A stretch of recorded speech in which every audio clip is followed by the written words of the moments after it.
Very, very sad. A 4-year-old girl died Thursday night. She was accidentally shot inside her house. This happens everywhere, guys. Everywhere in the United States, everywhere in the world. Let's get into this video.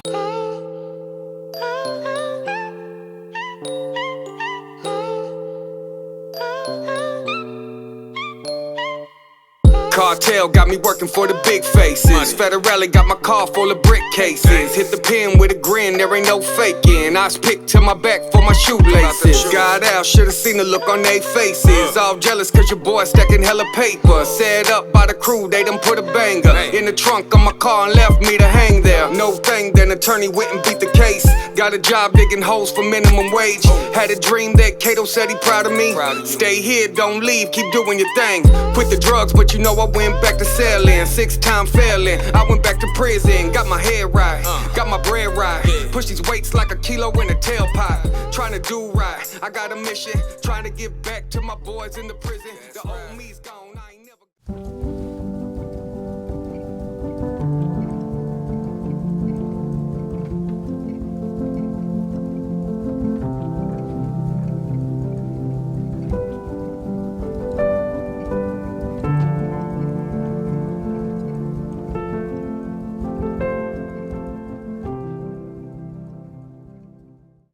Hey, what's up, guys? My name's JC. I am Wrong Strong. If you're new to my channel, don't forget to subscribe, hit that bell so you don't miss nothing. If you're part of my crew, mi familia, mi raza, you already know what time it is. Súbanse a la Suburban. We about to take a ride. What's up, guys? Very, very sad story, man, just because it happens a lot, especially, you know, I want to say especially, I guess when I grew up, I seen it a lot, you know, and it happened on Thursday night. I guess the shooting happened around 6 p.m. Another child was actually the one that found the gun and accidentally fired it. It hit me a little hard, you know.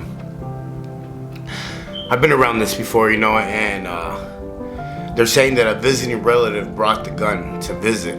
It was like in a garbage bag or something, in a bag. No one's in custody. When you bring guns into a home with kids, man, it's very, very dangerous, man. And I was just thinking about it as I was reading this news article that, like, you know, back in our days, we had all these commercials, you know, like G.I. Joe, when the cartoons were over, they always had something positive, He-Man. They always had like a ending thing, and one of them was like, you know, playing with guns, because as kids, we're brought up to think, you know, you get toy guns, you play, and you know, you're a kid. You don't really think about hurting anybody or you know what I mean? Like, it's not not even in your mind. When you bring guns into a situation without proper safety, training, I mean, even if you have an illegal gun, and I mean, you know who you are, put it away. I mean, if you're taking it home, you know, give those kids in that house a chance. You know me, guys, I like to stay away from names, stuff like that, just out of respect for the families and the people that are going through this right now. Rest in peace, little princess. Hey, I was thinking about you all morning today. I prayed for you, and I hope that my viewers do the same, and just rest in peace. In this picture, I was maybe about, I want to say 12 or 13. As you can see, I have those, I forgot what those call those jeans that were like washed. They were black, but they were like washed so many times they looked like old. I had that black shirt on, and I had a black hoodie, and, you know, my Magic Orlando hat, and I had a mullet. Yeah, I used to love mullets. I still want to rock one, but my wife won't let me. But I was, you know, I was very young. Believe it or not, in that picture right there, you see me, you know, playing Nintendo with no tattoos, nothing. I was actually carrying a small 25, chrome 25 with a marble handle. I got it for $175. I had 50 bullets. I thought that I was on top of the world. I thought that, you know, I had found answer to many, many things, and the truth of the matter was that I was trying to fit more than anything. I was trying to fit in with the people I was growing up with, you know, in my environment, my friends and stuff like that. And I wasn't no killer. I wasn't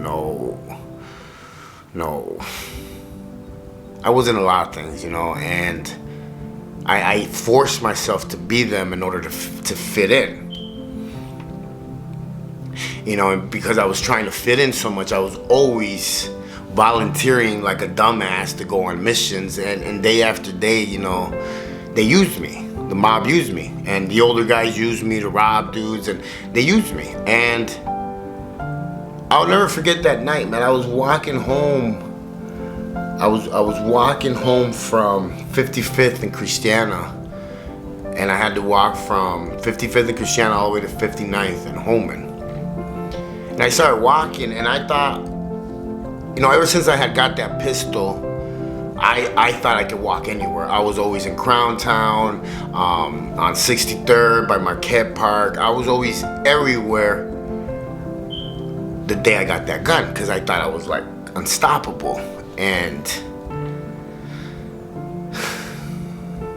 I was walking that night, right? And I'm walking, and there's a dude standing in front of his house, in front of the steps, right when I get to 57th and Christiana.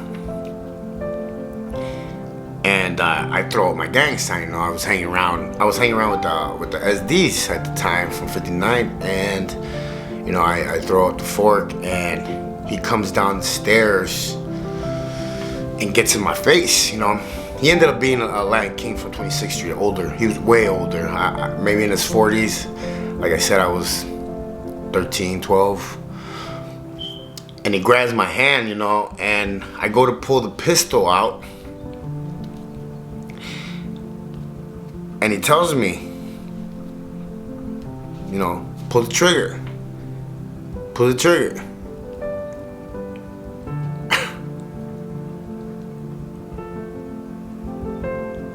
He took that gun away from me, and he smacked the shit out of me with it.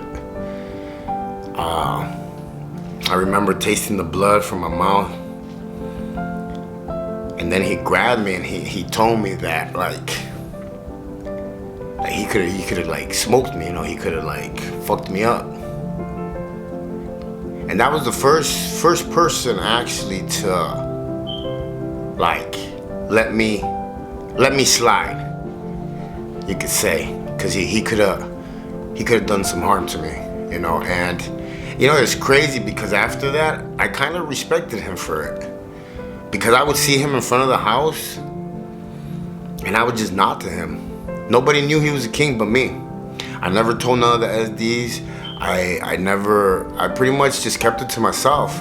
And I guess if I want to be really honest and truthful, I guess at the beginning it was because I felt like a pussy because of what he did to me. You know what I mean? I felt like, but in all reality, he was teaching me one of the biggest lessons. Like, I mean, even a coward could carry a gun. Even a coward could shoot somebody, you know? And I had life all backwards, you know? I was pretending to be something I wasn't. And that's okay. You don't have to fit in with everybody. You don't have to be like this gangster, this killer. You don't have to be none of those things. You just have to be you. And I think that's been like the biggest, like, I guess, gratification for me is it hasn't been the money. Or it's because I don't have none. I don't make that much from fucking YouTube or none of this shit. Hey, when you keep it positive, trust me, nobody wants to hear that shit. But, you know, the change has been the biggest payback for me because, man, I had some baggage. I had some issues. I had some pretty big issues. Mentally, I mean, yeah. We're gonna start putting up the videos again for my channel with me and my wife, and kind of explain the everyday life that, yeah, me and her have to live together, and what I have to do in order to stay focused and on the right path, because we like to downplay our traumas. We like to downplay like what we've been through. But it's not about downplaying it. It's not about playing the victim. It's not about having the bigger story. It's none of those things. It's about you actually getting better and knowing that what you need to work on. Working on your weaknesses instead of always concentrating on your strengths. Because then your weaknesses can turn into strengths, and guess what? Then you're unstoppable. Guns, kids, gangs, drugs, all these things I grew up around seeing and doing. Remember, all the kids are always gonna mimic us. They're always gonna see what we do, and they're always gonna wanna do what we do. So if you do something positive, guess what? That kid's gonna mimic you. My nana and my grandfather were the only ones that stuck their hands in the fire, besides my uncle, but my nana and my grandfather, I'm talking about, they went into the trenches. They would come flying around the corner when they were looking for me, and all my gangster killer friends, they would all run and duck for life because they knew that my grandparents just didn't give a fuck, especially my grandma.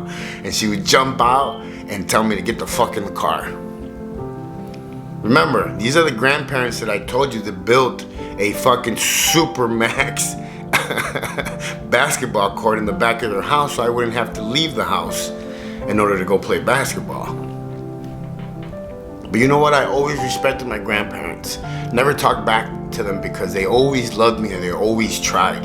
They tried so much with me, but they were too old. They couldn't put up with me.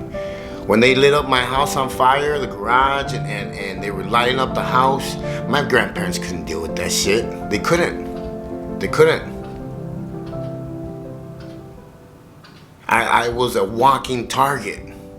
I was always starting shit with everybody and bringing that shit home. The cops knew where I lived. My enemies knew where I lived. It was constant chaos. But they never gave up. Remember those that care about you, and remember those that worry about you, and remember those that are always on your ass. You might think that they're on your ass just because they're on. No, they care. Please, if you have kids in the house, put your guns away. Lock them up. Teach them not to touch them. Hey, my name's JC. I am Raw and Strong. Don't judge nobody. Stay in your lane. Live savage. And remember, you only have one life to live. Live it out here doing what's right. I'll catch you guys on the rebound.